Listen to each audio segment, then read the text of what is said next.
네. 문재인 대통령의 이 강경화 후보자에 대한 이 의지는 정말 강력하다 못해 이미 오래전부터 강경화 후보자만큼 양보 못한다. 그런 뜻이 좀 비춰졌어요. 네, 그렇습니다. 강경화 후보에 대해서 문재인 대통령이 여러 가지 확신을 가지고 있는 것 같습니다. 이런 증거들이 있는데요. 지난주 금요일입니다. 네. 금요일에 박수현 청와대 대변인이 기자회견을 했는데요. 아하. 그때 했던 이야기가 국회는 강경화 후보자 인사청문 보고서를 채택해달라라는 직접적인 요청과 부탁을 했고요. 네네. 또 그뿐만이 아니었습니다. 그 후에 또 여당 지도부와 또 문재인 대통령이 만났는데요. 네네. 그 자리에서도 100% 흠결이 없는 사람은 없다라고 네. 하면서 이제 강경화 후보도 이제 흠이 없진 않다라는 네. 전제를 했습니다. 네. 하지만 그럼에도 최선을 다해서 국회를 설득할 테니 여당도 도와달라, 힘을 합쳐달라라는 아하. 취지의 이야기를 여당 지도부와의 만찬에서 했습니다. 네. 그게 끝이 아니죠. 그 다음에 지난 주말입니다. 토요일과 일요일에도 전병헌 정무수석 등 비롯해서 청와대 정무라인이 전부 다 이제 야당 지도부를 1대1로 만나고 아주 전방위적으로 연락을 하면서 설득하기 위해서 최선을 지금 다했거든요. 그 후에 그렇게 주말을 보내고 오늘 문재인 대통령이 직접 이제 시정연설을 할 뿐만 아니라 그 전에 여야 지도부를 이제 만나는 자리가 있습니다. 네. 과연 어느 정도로 설득을 할지, 또한 과연 설득이 효과가 있을지 오늘 굉장히 중요한 날입니다. 그러네요. 말씀 듣고 보니까. 그런데 진 의원님, 예. 앞서 이제 손 변호사님 설명 중에 여당 지도부와의 만찬 때 대통령이 그랬대요. 100% 흠결이 없는 사람이 없지만 이 말은 그럴싸해 보이긴 하는데요. 민주당이 제1야당인 시절과 비교해보면 입장이 아전인수격으로 해석하는 거 아니냐, 그런 비판도 나올 만합니다. 그러니까 제가 보면 지금 자유한국당이나 국민의당이나 일부 의원들의 말씀을 들어보면 과거에 대한 감정도 좀 있는 것 같습니다. 과거에 민주당이 야당 때는 우리보다 훨씬 더 했다. 제가 봐도 지금 자유한국당은 야당으로서 전투력이나 화력이 많이 떨어집니다. 그런데도 불구하고 이렇게 말하는 이유는 100% 흠결이 없는 사람이 있을 수 없겠지만 그 정도 문제입니다. 지금 강경화 후보자는 자유한국당의 최경환 의원의 표현대로 하면 네. 1급 공무원 자격 심사할 때도 이 정도 흠결이면 넘어설 수 없다. 그런데 일부의 그래요? 장관을 이렇게 하느냐. 그리고 또 하나는 문재인 대통령이 직접 언급한 5가지 고위공직자가 되면 안 되는 원칙이 있지 않습니까? 네네. 거기에 병력 문제 빼고는 거의 다 의혹 내지는 한 달에 다 걸쳐 있다는 겁니다. 아하. 그렇다면 아니 훌륭한 분이 많은데 굳이 강경화 후보자를 고집해야 되느냐는 게 야당의 의견이고요. 네. 특히 이제 캐스팅 보트를 진 것으로 알려져 있는 국민의당 김동철 원내대표 같은 경우도 네. 아니 강경화 후보자만 만약에 낙마시키면 후임 후보자는 우리가 바로 해주겠다. 가급적 빨리 해주겠다는 이야기를 할 정도로 그렇고 이상돈 의원 같은 경우는 만약에 강경화 후보자를 밀어붙이면 네. 김미수 재판관은 국회 동의가 필요한 사람입니다.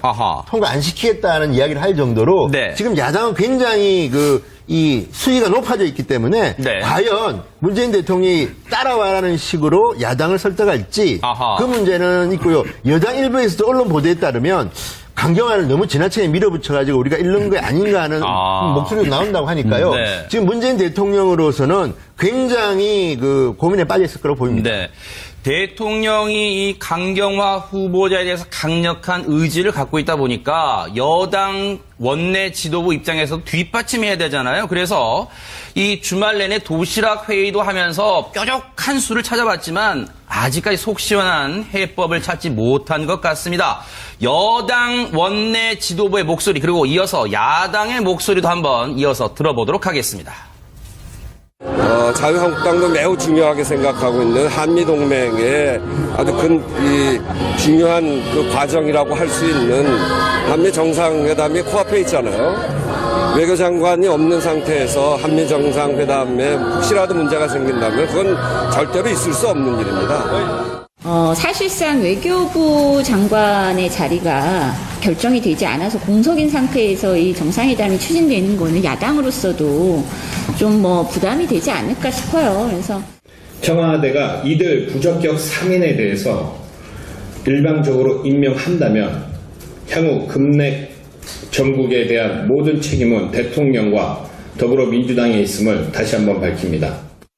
하루라도 빨리 어떤 내정을 처리하시든지 자진 사퇴를 시키시든지 하고서 적격한 후임자를 빨리 발탁을 하셔가지고 국회에 보내주시면 박 교수님, 네. 지금 이제 들으신 대로 여당 입장에서는 이제 당장 이달에 있을 한미 정상회담을 구실로 내세우고 있지만 야당은 지금 들은 척도 하지 않고 있어요. 근데 네. 거기다 더 문제는 지금 국민의당도 지금 강경한 입장입니다. 네, 그렇습니다. 사실 한미 정상회담을 앞두고 있는 상황에서 외교부 장관의 존재는 그 자체만으로 굉장히 의미가 있는 그렇죠, 것이고 그렇죠. 또 누군가가 전체적으로 조율을 해야 될 텐데 외교 장관이 없으면 어떡합니까? G20 정상회담 앞두고 있습니다. 아하. 자, 이런 상황인데 자, 국민의당 입장에서는 이런 겁니다. 국민의당은 아마 기억하시겠습니다만 지난 대선 때 안철수 당시 후보가 지금의 외교를 외교 절벽이라고 얘기했습니다. 아하. 가장 심각한 문제가 외교라고 얘기를 했습니다. 네. 직접 얘기를 했습니다. 네. 그것도 내부의 논의를 통해서 그런 결론을 내린 겁니다. 네. 그러니까 우리가 박근혜 전 대통령이 부재 중에 우리의 외교는 말 그대로 벼랑 끝으로 갔다. 네. 지금의 상황은 거의 전신한 다름없다고 보고 있는 거예요. 네. 이런 상황에서 김동철 원내대표가 그런 얘기 했잖아요. 지금 전신대 민간 여객선 함정은 몰라도 항공모함을 맡길 수는 없다고 얘기한 거예요. 아. 바로 그 대목입니다. 의미가 있는 얘기네요. 그런 얘기를 하고 있는 거예요. 네. 그러니까 뭐냐면은 국민의당도 도와주고 싶죠. 밖에서 국민들이 볼 때는 신선한 인물입니다. 아. 강경화 후보자는 이 백팩 메고 온다든지 그렇죠, 그렇죠. 머리가 희끗한 모습이라든지 외무고시 출신도 아니고요. 더더욱이 여성이고 네.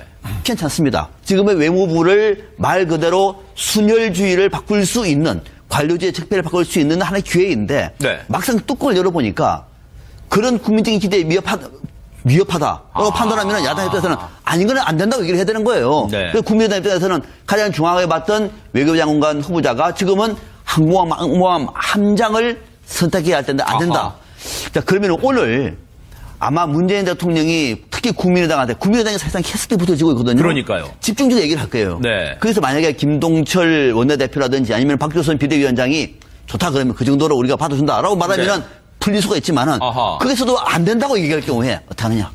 아. 안 돼. 거기서도 문 대통령 이거는 정말 안 된다 얘기할 때 문재인 대통령이 그럼에도 불구하고 밀어붙일 경우 아하. 하나. 네. 그럼에도 불구하고 안 돼? 나 갈 거야. 가는 경우도 있겠죠. 네. 반대로 그럼 안 되겠구나. 아. 접을 경우 두 가지의 경우가 우리 전국에 굉장한 큰 변수가 됩니다. 아, 그래요? 굉장한 변수예요. 아하. 만약에 국민의당에서 그렇게 말했음에도 불구하고 밀어붙일 경우에는 국민의당은 완전히 돌아설 수 있어요. 아. 여론까지도. 여론까지도? 그렇게 협치를 얘기하고 네네. 그렇게 여야의 협력관계를 얘기했던 대통령께서 다른 정당은 몰라도 국민의당에서 딱 한 명 안 된다고 얘기하는 것까지 밀어붙이는구나. 그러면은 네. 앞으로 인사청문회라든지 국정 운영이 얼마나 어렵겠느냐. 네. 그런 걸 감안해 볼 때 아하. 아마 문재인 대통령 입장에서는 오늘 설득해보고 안 될 경우에는 저는 다른 결단 아하. 아마 지명을 철회할 가능성도 배제할 수 없는데 네. 오늘 국민의당에서 다시 한번 설득할 때 어떤 반응이 나올지가 관건이다. 네. 뭐 오늘 또 의원총회 있다고 하니까요. 그런데 네. 문재인 대통령의 이 강경화 후보자에 대한 이 의지는 정말 강력하다 못해 이미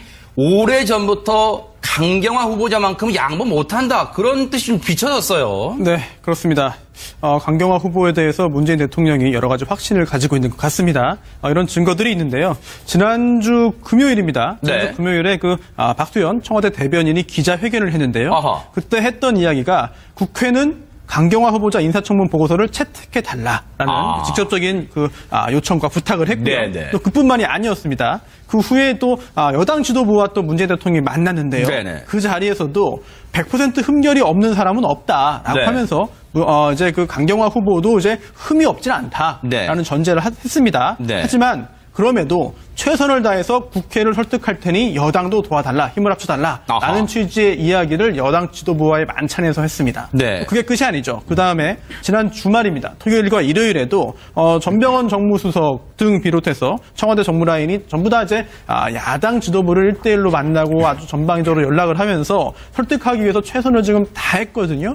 그 후에 그렇게 주말을 보내고 오늘 문재인 대통령이 직접 빼고는 거의 다 의혹 내지는 한 달에 다 걸쳐 있다는 겁니다. 아하. 그렇다면 아니 훌륭한 분이 많은데 굳이 강경화 후보자를 고집해야 되느냐는 게 야당의 의견이고요. 네. 특히 이제 캐스팅 보트를 진 것으로 알려져 있는 국민의당 김동철 원내대표 같은 경우도 네. 아니 강경화 후보자만 만약에 낙마시키면 후임 후보자는 우리가 바로 해주겠다. 가급적 빨리 해주겠다는 이야기를 네. 할 정도로 그렇고 뭐 이상돈 의원 같은 경우는 만약에 강경화 후보자를 밀어붙이면 네. 김미수 재판관은 국회 동의가 필요한 사람입니다. 아하. 통과 안 시키겠다는 이야기를 할 정도로 네. 지금 야당은 굉장히 이 수위가 높아져 있기 때문에 네. 과연 문재인 대통령이 따라와라는 식으로 야당을 설득할지 아하. 그 문제는 있고요. 여당 일부에서도 언론 보도에 따르면 강경화를 너무 지나치게 밀어붙여가지고 우리가 잃는 게 아닌가 하는 목소리도 나온다고 하니까요. 네. 지금 문재인 대통령으로서는 굉장히 그 고민에 빠져 있을 거라고 보입니다. 네. 대통령이 이 강경화 후보자에 대해서 강력한 의지를 갖고 있다 보니까 여당 원내 지도부 입장에서 뒷받침해야 되잖아요. 그래서 이 주말 내내 도시락 회의도 하면서 뾰족한 수를 찾아봤지만 아직까지 속 시원한 해법을 찾지 못한 것 같습니다. 여당 원내 지도부의 목소리 그리고 이어서 야당의 목소리도 한번 이어서 들어보도록 하겠습니다. 자유한국당도 매우 중요하게 생각하고 있는 한미동맹의 아주 중요한 그 과정이라고 할 수 있는 한미 정상회담이 코앞에 있잖아요. 외교장관이 없는 상태에서 한미 정상회담에 혹시라도 문제가 생긴다면 그건 절대로 있을 수 없는 일입니다. 사실상 외교부 장관의 자리가 결정이 되지 않아서 공석인 상태에서 이 정상회담이 추진되는 거는 야당으로서도 좀 부담이 되지 않을까 싶어요. 그래서 청와대가 이들 부적격 상인에 대해서 일방적으로 임명한다면 향후 금냉 정국에 대한 모든 책임은 대통령과 더불어민주당에 있음을 다시 한번 밝힙니다. 하루라도 빨리 어떤 내정을 처리하시든지 자진 사퇴를 시키시든지 하고서 적격한 후임자를 빨리 발탁을 하셔가지고 국회에 보내주시면. 박 교수님, 네. 지금 이제 들으신 대로 여당 입장에서는 이제 당장 이달에 있을 한미 정상회담을 구실로 내세우고 있지만 야당은 지금 들은 척도 하지 않고 있어요. 근데 거기다 더 문제는 지금 국민의당도 지금 강경한 입장입니다. 네, 그렇습니다. 사실 한미 정상회담을 앞두고 있는 상황에서 외교부 장관의 존재는 그 자체만으로 굉장히 의미가 있는 것이고 그렇죠. 또 누군가가 전체적으로 조율을 해야 될 텐데 외교부 장관이 없으면 어떡합니까? G20 정상회담 앞두고 있습니다. 자, 이런 상황인데 자, 국민의당 입장에서는 이런 겁니다. 국민의당은 아마 기억하시겠습니다만 지난 대선 때 안철수 당시 후보가 지금의 외교를 외교 절벽이라고 얘기했습니다. 가장 심각한 문제가 외교라고 얘기를 했습니다. 네. 직접 얘기를 했습니다. 네. 그것도 내부의 논의를 통해서 그런 결론을 내린 겁니다. 네. 그러니까 우리가 박근혜 전 대통령이 부재 중에 우리의 외교는 말 그대로 벼랑 끝으로 갔다. 네. 지금의 상황은 거의 전신한 다름없다고 보고 있는 거예요. 네. 이런 상황에서 김동철 원내대표가 그런 얘기 했잖아요. 지금 전신대 민간 여객선 함정은 몰라도 항공모함을 맡길 수는 없다고 얘기한 거예요. 바로 그 대목입니다. 의미가 있는 얘기네요. 그런 얘기를 하고 있는 거예요. 네. 그러니까 뭐냐면은 국민의당도 도와주고 싶죠. 밖에서 국민들이 볼 때는 신선한 인물입니다. 강경화 후보자는 이 백팩 메고 온다든지 그렇죠. 머리가 키 컸던 모습이라든지 외무고시 출신도 아니고요. 더더욱이 여성이고 네.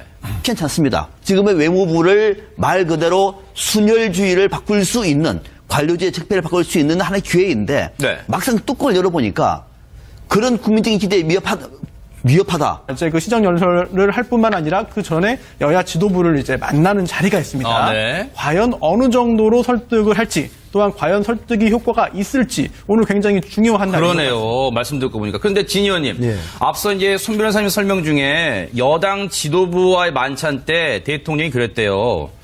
100% 흠결이 없는 사람이 없지만 이 말은 그럴싸해 보이긴 하는데요.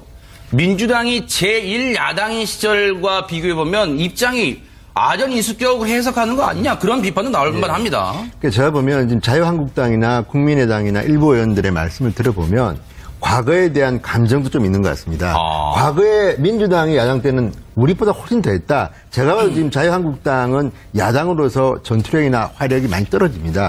그런데도 불구하고 이렇게 말하는 이유는 자, 100% 흠결이 없는 사람이 있을 수 없겠지만 그 정도 문제입니다. 지금 강경화 후보자는 그러니까 자유한국당의 최경환 의원의 표현대로 하면 자, 1급 공무원 자격 심사할 때도 이 정도 흠결이면 넘어설 수 없다. 그런데 일부의 장관을 이렇게 하느냐. 그리고 또 하나는 문재인 대통령이 직접 언급한 5가지 고위공직자가 되면 안 되는 원칙이 있지 않습니까? 거기에 병력 문제